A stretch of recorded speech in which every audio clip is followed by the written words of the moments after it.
নমস্কার, good morning সবাইকে। একটা নতুন দিনের শুভেচ্ছা।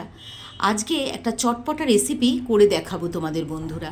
কিভাবে করব পুরো ভিডিওটা কিন্তু দেখতে হবে জানতে হলে। তো কিছু জিনিস আমি অর্ডার করে নিয়েছিলাম মার্কেট থেকে।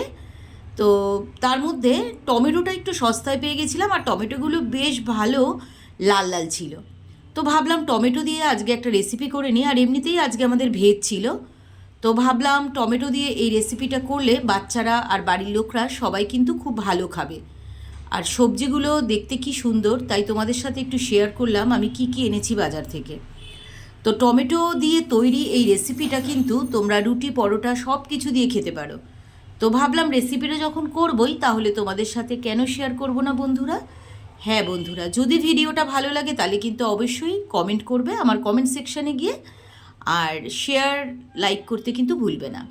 তো দেখেছো আমি এখানে প্রায় 1 কেজি টমেটো নিয়েছিলাম, পুরোটা লাগেনি। এখান থেকে 7-8টা মতো টমেটো আমি এখানে নিয়েছি, নিয়ে ভালো করে ধুয়ে টমেটোটাকে গ্রেট করে নিয়েছি।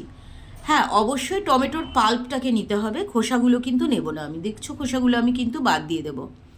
তো টমেটোটাকে ভালো করে গ্রেট করে নেওয়ার পর আমি এটা দিয়ে যে রেসিপিটা বানাবো সেটা কিন্তু খুব সুন্দর হবে। আশা করি তোমাদের ভীষণ ভালো লাগবে ভিডিওটা। তো এটা আমি একটা অ্যালুমিনিয়ামের পটে রান্না করব, কারণ অ্যালুমিনিয়ামের পটে এটা রান্না করতে হবে, যেহেতু টক রেসিপি সেই জন্য।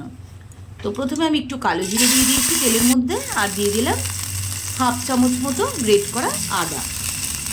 আদা আর কালো জিরেটাকে একটু ফ্রাই করে নেবো ভালো করে। আদাটা থেকে যখন একটা ফ্রাই করার গন্ধ বেরিয়ে আসবে, তো তারপরেই কিন্তু এর মধ্যে আমাকে দিয়ে দিতে হবে গ্রেট করা টমেটোটা। তো প্রথমে আমি আদাটাকে ভালো করে ভেজে নিচ্ছি। সব কিছু রান্না করার আগে থেকে গুছিয়ে রাখলে রান্না করাটা কিন্তু খুব সহজ হয়। তো আমি রান্না করার আগে মোটামুটি যতটা পারি গুছিয়ে নেওয়ার চেষ্টা করি। টমেটোটা দিয়ে দেওয়ার পর ভালো করে ওটাকে আমি নাড়তে থাকবো। বেশ কিছুক্ষণ কিন্তু প্রথমে নাড়তে হবে। কিছুটা কুক হলে টমেটোটার কালারটা আস্তে আস্তে কিন্তু চেঞ্জ হয়ে আসবে। তো রান্নায় নুন না দিলে তো রান্না কমপ্লিট হবে না। তো প্রথমেই আমি দিয়ে দেবো এখানে 1/2 চামচ মতো নুন। নুনটা কিন্তু অবশ্যই বুঝে দিতে হবে। আমি প্রথমে এখানে 1/2 চামচের থেকে একটু বেশি ইউজ করলাম, যদি লাগে পরে টেস্ট করে আমি আবার দেবো, আগে থেকে বেশি কিন্তু দেব না। দিয়ে দেবো এখানে 2 চামচ মতো চিনি। আর হ্যাঁ, এই রেসিপিটা কিন্তু টক ঝাল মিষ্টি, তো চিনি কিন্তু এখানে অ্যাড করতে হবে। চিনির পরিবর্তে আখের গুঁড়ো দেওয়া যেতে পারে। 1 চামচ মতো লাল লঙ্কার গুঁড়ো এর মধ্যে আমি অ্যাড করে দিলাম কালারের জন্য এবং ঝাল হওয়ার জন্য। আবারও বলছি, এটা চটপটা একটা রেসিপি। ঝাল, নুন, মিষ্টি সব কিছু কিন্তু সমান মাত্রায় হতে হবে, তবে খেতে সুন্দর হবে। আর এখনকার টমেটো তো খুব একটা টক হয় না। দেখো এইভাবে কুক করতে করতে জলটা কিন্তু প্রায় নেই। এবার একটা বাটির মধ্যে আমি 1 চামচ কর্নফ্লাওয়ার দিয়ে গুলে রাখছি। এটা একদম শেষে আমি ইউজ করব, এখন নয়। আমি রেডি করে রাখছি ওটা কুক হতে হতে। আর একটা পাত্রে আমি এখানে 3 চামচ মতো টক দই নিয়ে নিয়েছি। তো টক দইটাকে ভালো করে ফেটিয়ে নিতে হবে। যত ভালো ফেটানো হবে তত কিন্তু রান্নায় ব্লেন্ড হবে খুব সুন্দর।